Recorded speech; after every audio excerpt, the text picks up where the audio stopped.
Édition du week-end sur BON Télévision. Madame, messieurs, bienvenue à tous et tout de suite les titres de l'actualité. Première sortie, première défaite des Léopards de la République démocratique du Congo face aux Lions indomptables du Cameroun aux éliminatoires de la CAN Maroc 2015. Les Congolais ont encaissé 2-0 à Lubumbashi. Et puis, en cette veille de la rentrée scolaire, des solutions et problèmes chevauchent dans le secteur de l'éducation avec la dotation de certaines cités en école, la difficulté des transports à Kinshasa et des viols des élèves par des enseignants dans le Nord Kivu, dossier à suivre dans ce journal. Et enfin, le remerciement posthume de la nation au commandant de la 8e région décédé se sont traduits par l'élévation du général Jean-Lucien Baouma au rang de commandeur de l'ordre national des héros nationaux Kabila Lumumba par le commandant suprême. Madame, Messieurs, bienvenue à tous dans cette grande édition du journal. Je vous le disais tout à l'heure, respect de la tradition oblige la nation à toujours récompenser ses fils méritants et le commandant suprême des forces armées de la République démocratique du Congo l'a prouvé ce matin en présidant personnellement la cérémonie de l'élévation posthume en grade et en dignité de l'ancien commandant de la 8e région militaire. Le général Jean-Lucien Baouma devient à la fois lieutenant général et commandeur de l'ordre national des héros nationaux Kabila et Lumumba. 8h30 du samedi 6 septembre, état-major général des forces armées de la République démocratique du Congo. Le chef de l'État vient personnellement pour honorer la mémoire du commandant de la 8e région militaire, décédé le 30 août dernier en Afrique du Sud. Les responsables des institutions, les gouverneurs des provinces, ses frères d'armes ainsi que sa famille assistent à son élévation à titre posthume au grade de lieutenant général des FARDC. Clou de l'événement, le président de la République élève le désormais lieutenant général Jean-Lucien Baouma dans l'ordre national des héros nationaux Kabila Lumumba. Lieutenant général Baouma Ambamba Jean-Lucien, au nom du peuple congolais, et en vertu des pouvoirs qui nous sont conférés, nous vous élevons à titre posthume à la dignité du commandeur de l'ordre national héros nationaux, Kabila Lumumba, pour vos mérites, vos loyaux et éminents services rendus à la nation congolaise.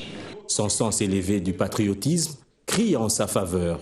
Le camp base à Kisangani portera désormais le nom de camp lieutenant général Baouma Mbamba Jean-Lucien. Il faudrait que les compagnons d'armes puissent s'inspirer de cette disponibilité-là, de ce savoir-faire, de cet esprit de professionnalisme et surtout de son caractère humble. Il était ouvert. Le commandant des opérations Soukola 1 s'en va sur les pointes de pied. Ses frères d'armes accompagnent sa dépouille mortelle vers Kisangani dans la province orientale, ville qu'il a vu naître, où il sera inhumé.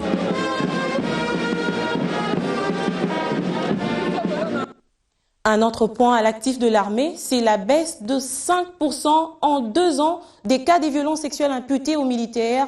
Mais le tableau qui vous sera peint tout à l'heure soulève des inquiétudes sur le profil des violeurs. Au Nord Kivu, par exemple, les femmes de tous les âges sont exposées au viol. Même des écoles sont pointées du doigt. C'est ce qui ressort de la descente sur les terrains de la représentante personnelle du chef de l'État en matière des violences sexuelles et recrutement des enfants. Julie Sifou pour le reportage. Comment mener son plaidoyer sans avoir palpé du doigt les réalités du terrain? Voilà la raison de la visite de la représentante personnelle du chef de l'État en matière de lutte contre les violences sexuelles et le recrutement d'enfants. Sur les lèvres des femmes, le maître mot qui ronge est l'impunité. Quant aux militaires, ils expriment aussi dans les limites leur implication dans la lutte contre ce fléau. Le plus grand problème, ce sont les violences sexuelles. Toutefois, après le départ de M23, ces violences ont diminué. Seulement, les auteurs de ces violences ne sont pas punis. Ils sont à peine arrêtés et relâchés après 2 mois. Ce qui nous choque et nous fatigue, c'est l'impunité qui bat son plein.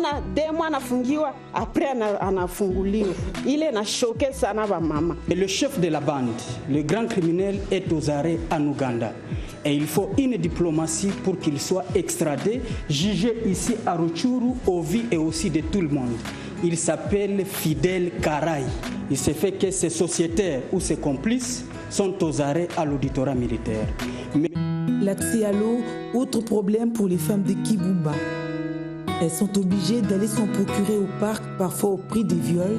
Celles qui traversent les frontières sont pourchassées par le Rwanda. Trop de violences, on enregistre des violences à tous les niveaux. On ne peut pas se déplacer, que des violences et des violences. Shida yenye tuko nayo hapa kwetu Kibumba ni shida ya mai tena. Ici à Kibumba, la difficulté majeure c'est l'accès à l'eau potable. Il faut souffrir pour y accéder. Nous allons parfois puiser de l'eau au Rwanda. Or, les Rwandais ne nous acceptent pas chez eux. Ils disent qu'on viole leurs frontières et nous chassent. Alors nous nous rabattons sur le parc d'ici. Kisha tukasema mbona tunataka tunataka kufa sie ba mama saa muzazi mwenye alishazara. Les écoles sont à la barre. Chaque enseignant s'est choisi sa copine durant l'année scolaire avec le phénomène Ofida. C'est-à-dire, vous devez vous dédouaner avec votre sexe pour entrer en 6e année. On ne saura pas marcher vers la parité quand les enfants filles sont étranglés dans l'œuf. Une tentative de solution, c'est peut-être un soulagement mental, ce qui pousse les femmes à demander à l'État. Ériger un monument où on va mettre les noms des victimes ou je ne sais pas les noms des bourreaux pour dénoncer, pour reconnaître cette situation qui s'est passée au Nord Kivu. Je pense que ça va corriger la santé mentale communautaire des femmes victimes de violences. Janine Mabunda n'a pas eu tort d'effectuer cette visite. Sa mission trouve bien son sens. Nous sommes dans un moment qui est constructif pour la République démocratique du Congo. C'est un moment de retour à la paix et c'est dans la paix qu'on construit. Et donc dans cette paix-là, il faut que les dividendes de la paix bénéficient aussi à ceux qui ont été victimes de ces affres qui sont l'héritage de la guerre. Donc c'est plus une mission d'écoute, une mission d'humilité, une mission de partage avec ceux qui sont victimes de ces faits-là. C'est des charges sur les épaules de la représentante personnelle du chef de l'État sur les violences sexuelles et les recrutements d'enfants. Charges qu'elle devrait déposer auprès du chef de l'État pour apporter des solutions durables. Janine Mabunda revenait du Nord Kivu où des syndicats, des enseignants posent des conditions avant la reprise des cours prévus lundi prochain. Leurs membres reprendront le chemin de l'école si et seulement si leurs revendications sociales trouvent satisfaction. Patricia Loua. Ils sont tous catégoriques, les différents enseignants affiliés à toutes ces corporations syndicales. Pour eux, pas question de la rentrée scolaire les lundis partout au Nord Kivu. Pierrot Bahanouzi est président du syndicat des enseignants des écoles non conventionnées du Nord Kivu. C'est l'Assemblée qui a pris la décision de ne pas reprendre le cours à l'issue de l'Assemblée générale parce qu'ils revendiquent autant de choses auprès de leur employeur. Ils ont parlé du nombre très élevé des enseignants d'INP et des enseignants NU qui jusqu'à maintenant ils ne sont pas pris en charge par le gouvernement national. Ensuite, ils ont parlé de l'amélioration des conditions de vie de l'enseignant. Ils revendiquent quand même un salaire décent, pas un salaire de médiocrité. Les enseignants NP, jusqu'à maintenant, ils s'élèvent à 14 821 enseignants et les enseignants NU s'élèvent à 15 000. Pour ces enseignants, la reprise des cours est conditionnée par la négociation entre les gouvernements et les différents syndicats des enseignants. Il n'y a pas rentré parce que les enseignants en ont décidé ainsi à l'issue de leur assemblée générale, à moins que le gouvernement soit souple et qu'il dise autre chose par rapport aux revendications contenues dans leur cahier de charges. Il y a des enseignants qui sont caractérisés par la peur, mais nous leur demandons qu'il faut compatir ensemble parce que demain après-demain, ce sont eux qui seront omis sur les listings et ils viendront derrière les syndicalistes pour demander qu'on arrange leur situation. Et donc, donc nous leur demandons de prendre conscience parce que un droit n'est droit que lorsque on le revendique. Dans son conseil des ministres tenu vendredi soir, présidé par le vice-gouverneur Maître Feller Loutaï Kiroa, le gouvernement provincial confirme la rentrée scolaire pour le lundi prochain et demande aux parents d'envoyer leurs enfants à l'école. Il reste à savoir quel est le mot d'ordre qui sera suivi par les parents entre celui du gouvernement provincial et celui des syndicats des enseignants. Depuis Goma, Mumbere Patrick Sialouha pour Biwane. Dans le Bas-Congo, les nouvelles sont plutôt bonnes pour la communauté Masusa dans la cité de Kasangulu qui vient de bénéficier à quelques jours de la rentrée scolaire. L'école primaire Makala dans de l'ONG World Vision en partenariat avec l'Église armée du Salut. C'est une école construite aux standards nationaux en matière de l'enseignement primaire, secondaire et professionnel. Ces clients se traduit ici la joie des habitants de la communauté Masusa dans la cité de Kasangulu lors de la remise officielle de l'école primaire Makala, construite aux standards nationaux en matière d'EPSP par l'ONG World Vision en partenariat avec l'Église armée du Salut. Geste qui répond ainsi à un besoin, celui de l'accès et l'aboutissement à une éducation formelle et non formelle de qualité pour les enfants congolais vulnérables. Nous visons l'éducation de qualité, donc que les enfants sachent lire, écrire et calculer, et que les adolescents saisissent aussi des opportunités économiques. Nous avons donné notre part, l'armée du Salut a aussi donné sa part pour que nous puissions construire cette œuvre que vous avez vue pour aider les enfants de cette communauté à accéder à une éducation de qualité. Nous demandons à la population de Masusa d'envoyer les élèves ici, afin que nous puissions un jour peut-être élargir le cycle et de prendre soin du bâtiment surtout. Cet édifice de 6 salles de classe, de bâtiments administratifs et des latrines est une fierté pour la communauté bénéficiaire. Mais tout le monde vient de sentir une joie auprès de ces enfants, puisque dès qu'ils avaient entendu parler que notre école bientôt sera inaugurée, ils sont venus en uniforme. Ça montre déjà que la rentrée scolaire n'est pas problématique pour l'EP Makala. Le lundi 8, nos enfants seront ici à l'école. Merci pour votre école. Merci de nous avoir conçu cette école près de nous, car l'EP Makala va assurer notre encadrement scolaire. 17 filles. Des réalisations semblables sont également prévues dans le cadre du programme de développement communautaire pour les 6 provinces couvertes par World Vision en RDC. Pas de doute, la rentrée scolaire sera effective dans la province de l'Équateur où a séjourné le ministre de la Santé qui a tenu un point de presse dès son retour à Kinshasa afin d'éclaircir la population sur l'Ebola. On compte désormais 59 cas confirmés, dont 32 décès et le gouvernement, avec l'aide des partenaires extérieurs, vient de renforcer des mesures à travers notamment la construction des centres de traitement et de contrôle à l'entrée et sortie de Djera. Du primaire à l'université, des professeurs d'université, des chercheurs et autres experts en neurologie viennent de clôturer la conférence internationale sur la neuroscience de Kinshasa sur des résolutions qui appellent à combattre des maladies affectant le système nerveux. Il s'agit essentiellement de s'attaquer à l'épilepsie et au konzo. Mettre en place un centre de recherche pour avoir des réponses aux questions posées, mettre en œuvre des réponses provenant des recherches, vulgariser les méthodes de prévention des maladies qui touchent le cerveau auprès de la communauté locale, sont là quelques recommandations à l'issue de ces échanges qui ont réuni professeurs d'université, chercheurs et experts sur la neurologie venus de plusieurs pays du monde. La dernière session de ces travaux a porté entre autres sur la malnutrition, à la base de plusieurs maladies à l'instar du konzo, plus développé en République démocratique du Congo. Le sens de la session que nous venons d'avoir sur l'importance de la nutrition en mettant un accent aussi sur des maladies qui sont liées à l'alimentation, le konzo, qui touche notre pays, notamment le territoire de Kaemba et de Féchi.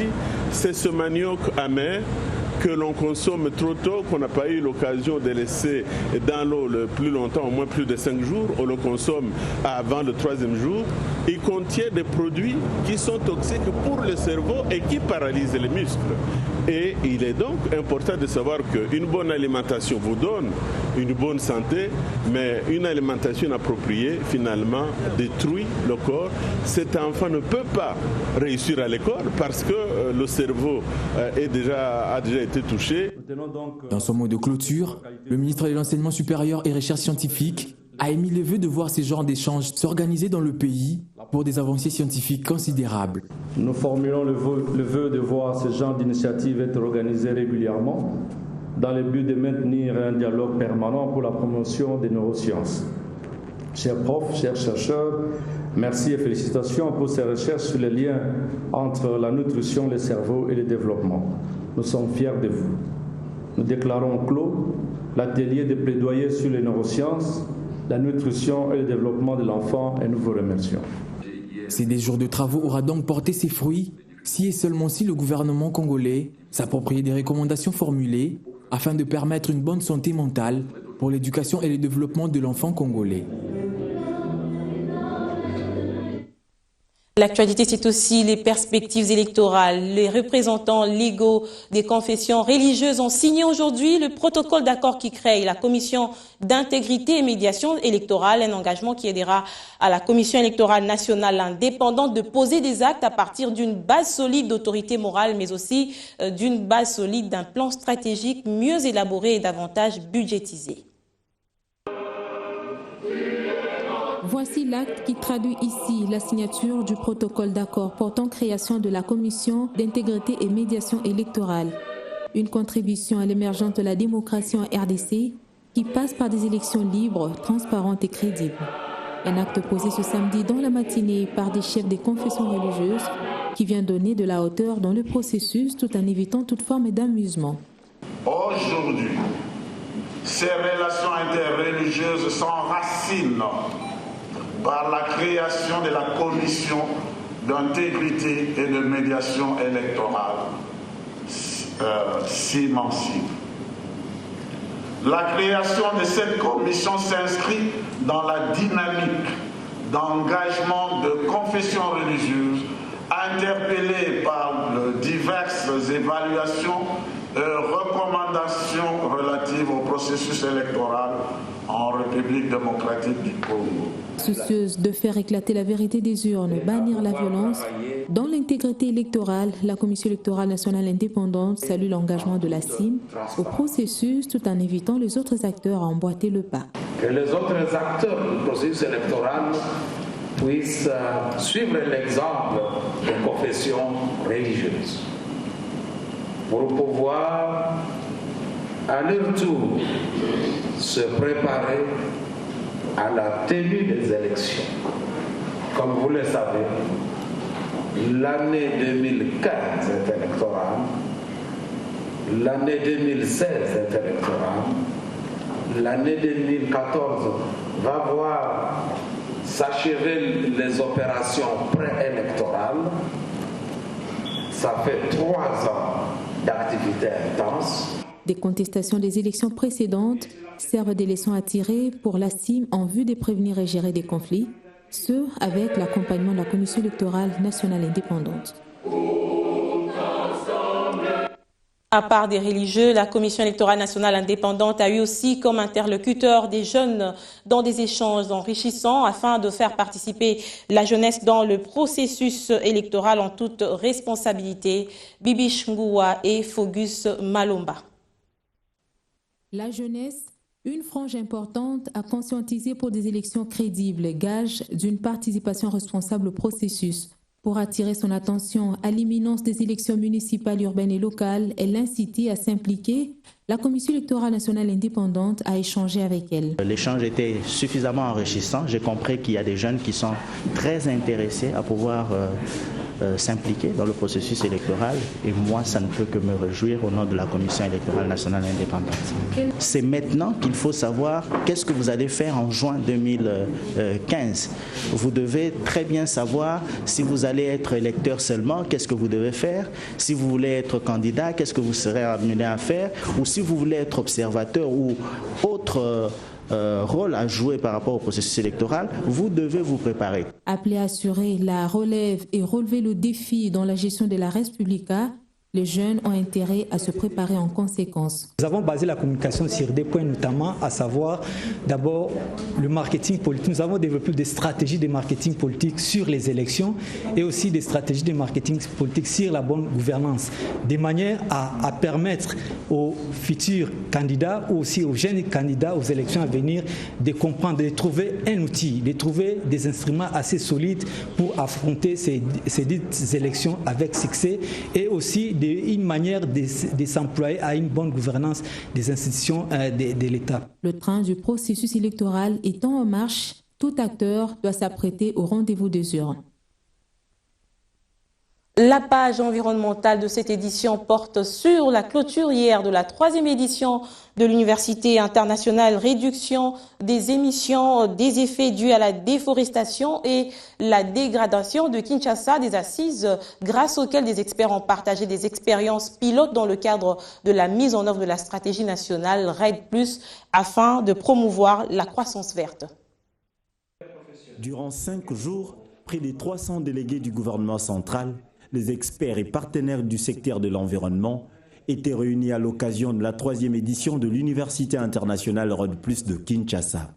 L'objectif est celui de doter le pays d'une infrastructure nationale lui permettant d'être prêt à recevoir les compensations financières basées sur les actions concrètes de réduction des émissions provenant de la déforestation forestière avec les résultats mesurés, notifiés et vérifiés. À la différence des 2 autres éditions précédentes de 2010 et de 2011, celle-ci a été couronnée d'un dynamisme sans précédent et d'une appropriation politique exceptionnelle. Cette université internationale RED+, dont l'objectif, on a besoin de le rappeler, était de servir de forum permettant d'échanger et de partager sur les leçons tirées des expériences pilotes dans le cadre de la mise en œuvre de la stratégie cadre nationale RED+ de notre pays, la République démocratique du Congo, y compris ses outils de mise en œuvre.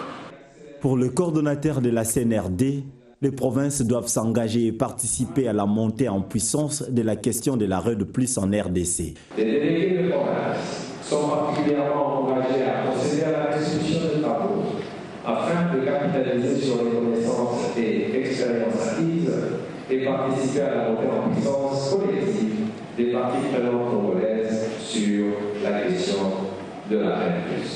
Il les invite à se joindre aux efforts déployés par le ministère de l'Environnement, Conservation de la Nature et Tourisme pour la réalisation de ces grands rêves qui consistent à assurer un développement vert en République démocratique du Congo.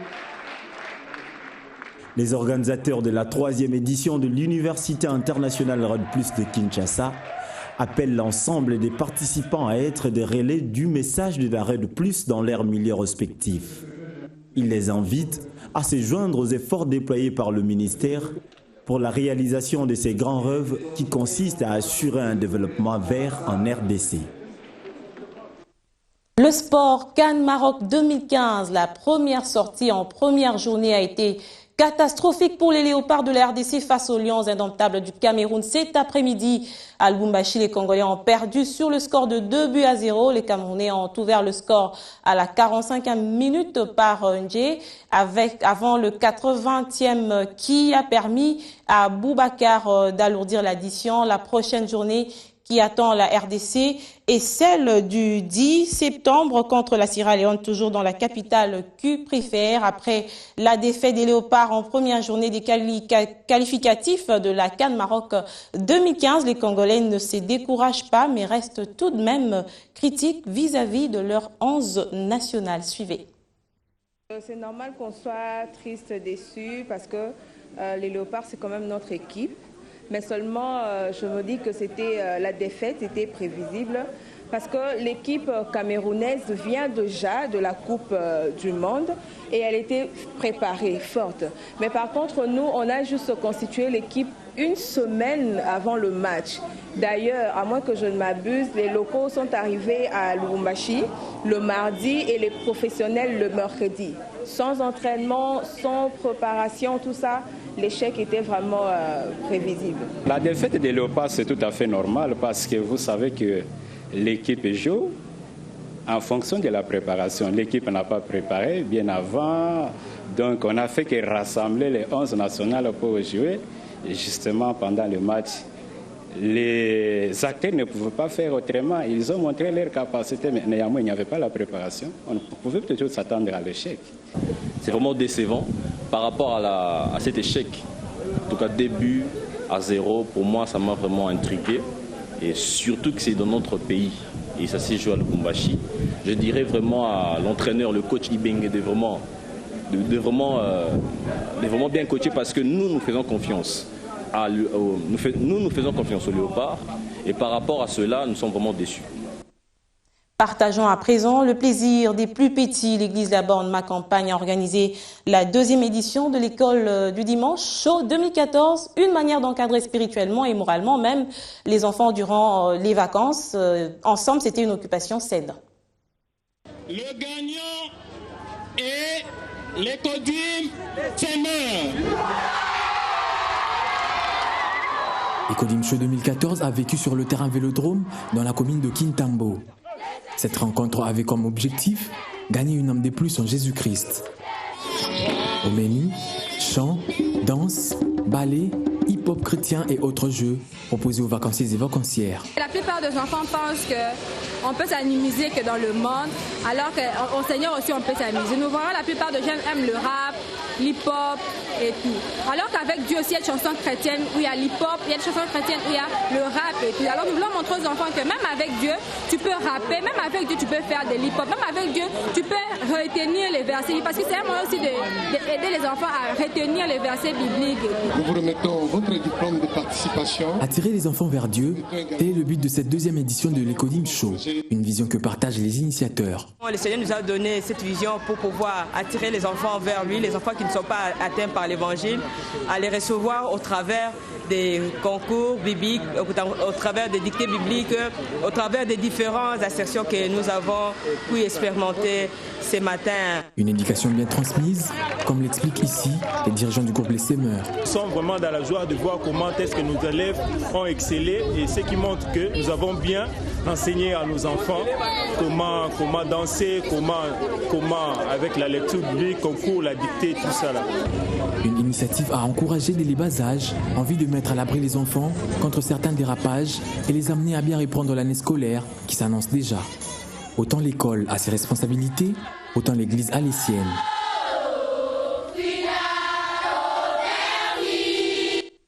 La mode pour terminer cette édition du week-end en beauté. La société textile Vlisco a procédé hier à la remise des prix au pavillon 2 du marché central de Kinshasa aux femmes gagnantes de la tombola Tobalana Vlisco, jeu organisé du 29 juillet au 29 août dernier. C'est un cri qui illustre la joie qu'ont éprouvé ces femmes gagnantes du jeu Tombola Tobalana Vlisco quand lancé cette société textile du 29 juillet au 29 août dont le tirage au sort a eu lieu le mercredi dernier. On a été Tombola Tobalana Vlisco. Ndé na gagné pour na tombola tobala ndé elongo na Vlisco ndé deseli mama minene boye na nima ite na satana na ngot na 1500 ya oka sa matata sentiment eza makasi ya koleka po na ki na kosomba ba super po baba ka ba na super moi na nga balaki yango na kosomba bilamba ya kobala ya libala tango na epe abo na kuta mpe na jewa na concours chaque na yango ya $1000 yango na nzo ebisa baninga na ba mama elamba ya kolata eza kaka Vlisco hollandais super. Vlisco n'a pas laissé indifférente certaines vendeuses de son pagne au pavillon 2 du marché central de Kinshasa pour avoir réalisé des bons chiffres d'affaires. Et l'occasion était également pour la directrice pays de cette société textile de lancer la campagne de sensibilisation aux amoureux et amoureuses de ce produit afin de savoir identifier un produit Vlisco authentique du faux wax hollandais. Aujourd'hui est un grand jour, est un jour où on sait le démarrage, l'ouverture, le lancement d'une campagne qui démarre le 8 septembre, donc lundi, et qui va courir pendant tout le mois de septembre, donc jusqu'au 30 septembre.